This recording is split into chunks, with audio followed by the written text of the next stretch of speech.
Hey guys, this is Atticus the Death Meddler, and as of course of today, it is 9/11, 13th anniversary of one of the most infamous terrorist attacks that has happened on American soil. Ever since 9/11, a lot of things have changed. Around, not just in America, but around the world pretty much. So, of course, I'm going to talk about my story where I was at 9/11, the typical generic, oh, I was there when this happened. But I will also talk about what happened prior to 9/11 and how it changed the world entirely. So, here we go. Now, strangely enough, I was 9 years old during the 9/11 attacks, which is it's kind of weird and kind of terrifying, so to say. So, I really don't remember much from my perspective. From one of my good friends, she said that we were all huddled up in the library, and I thought, it was one of those typical emergency drills, but in fact, this was an emergency, but I was too ignorant to realize that what was going on.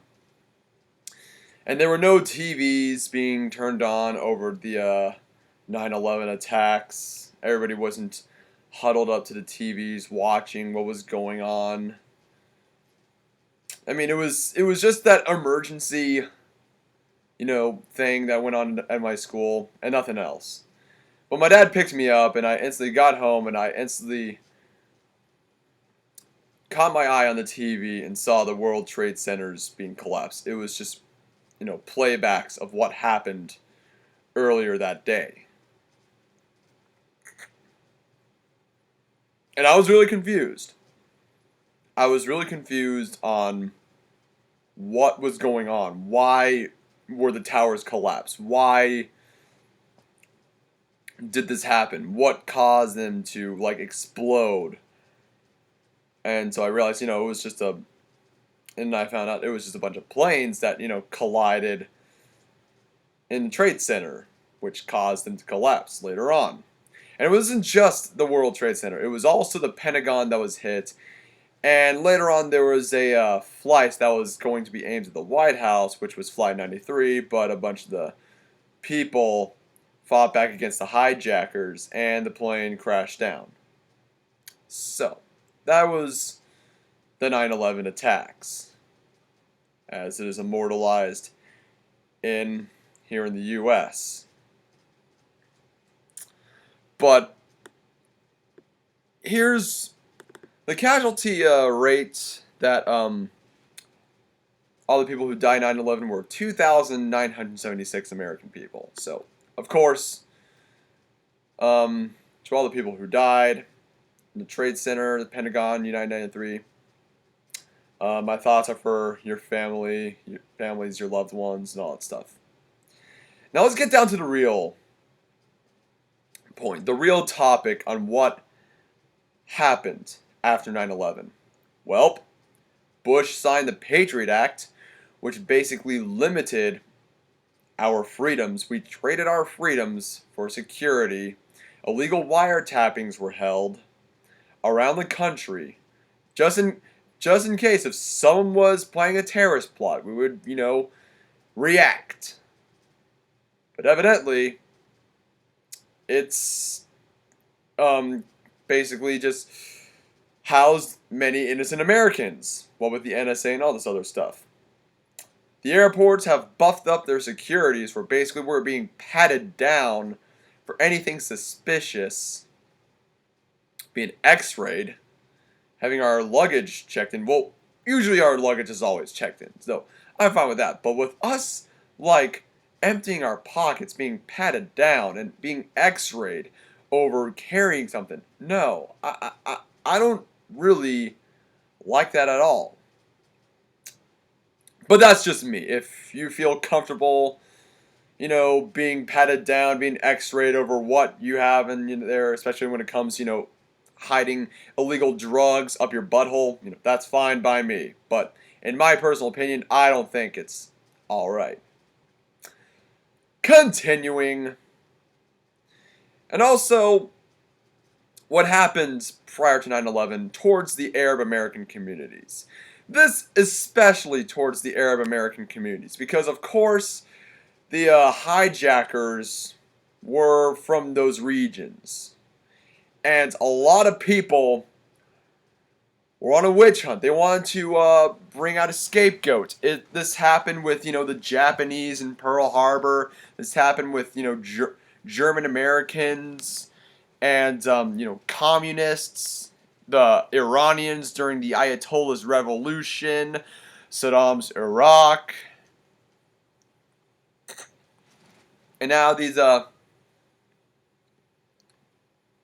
Afghans like Al-Qaeda and the Taliban. And it's horrible. Because as I was, wondering who was responsible for this, and when it showed Osama bin Laden and, the Taliban and Afghans, I instantly developed a huge vitriolic hatred and Islamophobia against these people. Yes, contrary to popular belief, many people that I know, yes, I know, I am against Islamophobia, but back then I was totally Islamophobic. I mean, there were lots of, Arab Americans in my high school. I made so many Islamophobic slurs at them, saying, why don't you go back to the Middle East? Or better yet, blow yourself up. Why don't you, hey, excuse me, does your dad beat up your wife all the time because because it is for his religion to beat women and stuff? Yeah, go back to Iraq. Go back to Afghanistan. Better yet, blow yourselves up. Yeah, that's definitely what I said to these people because of what happened in 9/11. And to all the people who lived in those regions, Iraq, Afghanistan, Pakistan. Of course, 2,976 American people lost their lives in 9/11, but 48,644 Afghans and 1,690,903 Iraqi people pay the ultimate price for a crime they did not commit on 9/11. So I try to be open-minded on a lot of things. Of course, I do pay my respects to the people at 9/11. But of course, I have to, think. I have to stop and think. What about all the people that were not involved? What did they deserve? Us bombing these countries justified by 9/11, storming into people's houses, shooting up innocent people, the Abu Ghraib trials. Ugh, don't get me started on the Abu Ghraib scandal, which it was a big dick slap in the face of Bush's policies. And of course, waterboarding, many bombings that goes on. Of course, many of you will say, oh, we toppled Saddam Hussein. So what? We funded him chemical weapons against Iran. Doesn't really help out your arguments there.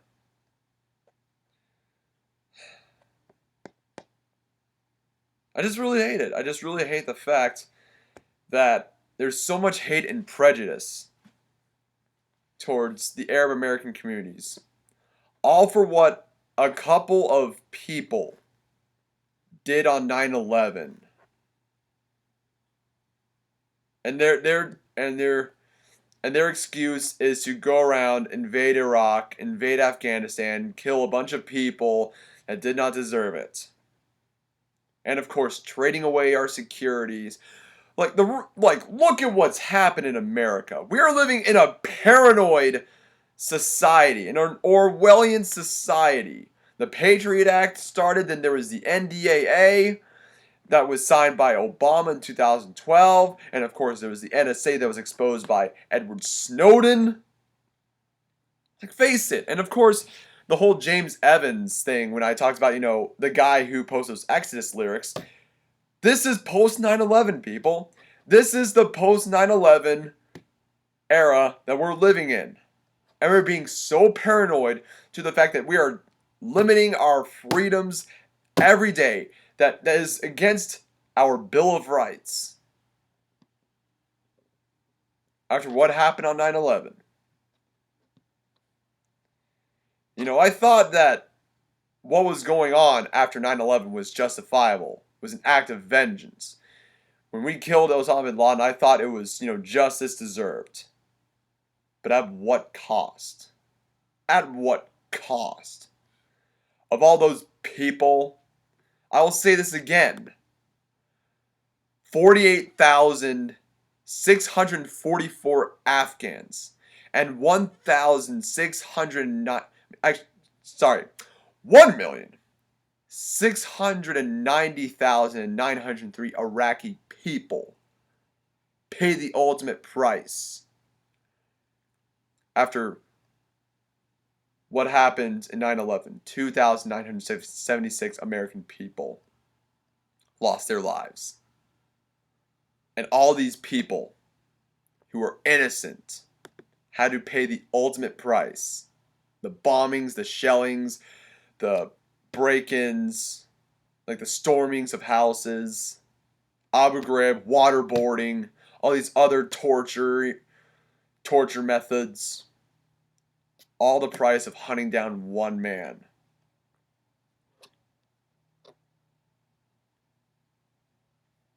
And of course, Osama bin Laden was paid by the CIA because he was part of those groups to help down top of the Soviet Union, Mujahideen.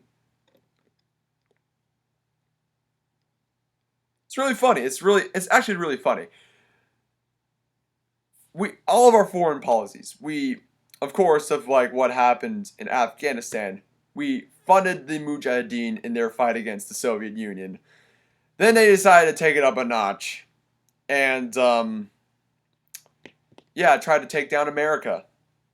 And look at what has transpired. We have a debt ceiling that is about the size of the Empire State Building. Our wars of aggression are escalating to the point that ISIS has now taken the scene. We're gonna have to go back there and clean up this huge fucking mess that our government made. This is what I really hate about living in America. Of course, I have it easy in America. But for what cost? I mean, I'm not being threatened on a daily, day-to-day basis. If I was living in Iraq, I would be in total shit.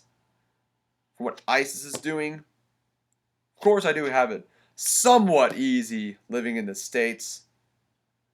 Aside from all the police brutality that goes on, a government that can spy everything on the internet and phone calls and private emails, all this other stuff. But hey, that's just me.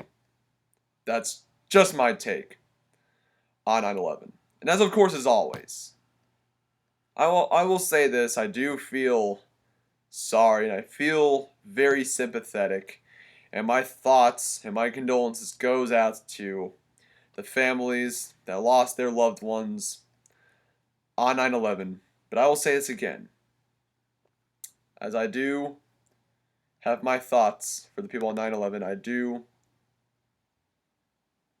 give my heart out to all those people in Afghanistan, in Iraq, who did not deserve it.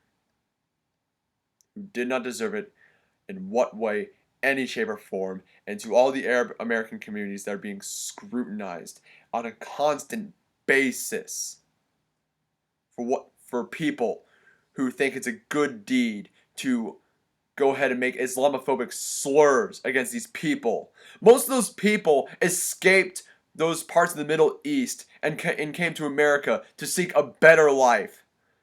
But instead, they were met with hate and prejudice and a bunch of Islamophobic bastards. all because they want to get back at those people for what they did on 9/11. Did they have any involvement with 9/11 whatsoever? Most of those people hated those types of people who did 9/11. There needs to be a point here in America that we really need to stop the Islamophobia. We need to stop the Islamophobia right here, right now. But how? There's so much racism and prejudice and bigotry that goes on in America. It's just unreal. It's not as bad as it once was, thankfully. Towards, well, of course, African Americans get a lot of scrutiny, but Arab Americans get a lot of hate and scrutiny for 9/11. All 9/11. Girl that I'm talking to, she's dealt with it on a daily basis. Almost her entire life, pretty much. She learned to deal with it. And I agree with her. This Islamophobia in America needs to fucking stop. We need to learn from one another. We just need to love one another. But we gotta learn to stop hating people. I mean, I talked to a bunch of people from Lebanon, from Iran. One of my professors from Afghanistan, one of the nicest people ever. One of the nicest people I've ever met. Sorry, getting a little bit misty-eyed since, oh yeah, I also forgot, a friend of mine lost a friend in the World Trade Center. So it kind of does hit a little bit hard. I'm really sorry if I'm getting a bit misty-eyed, but yeah. 9/11 did change America. It also changed the world in a pretty negative way. Because when you allow people's fear to justify your reasons into doing this shit, you can pretty much do anything. It's just like what Fear Factory's song Fear Campaign said. It is the most strategic tool used to manipulate. Intimidation, make me weak in order to obey. I'm Atticus the Death Meddler. Hope you like this video. Subscribe to my channel. I guess that's all I gotta say. Keep it metal. Have a wonderful day. Take things for granted. Love one another. Respect the dead. May those people rest in peace.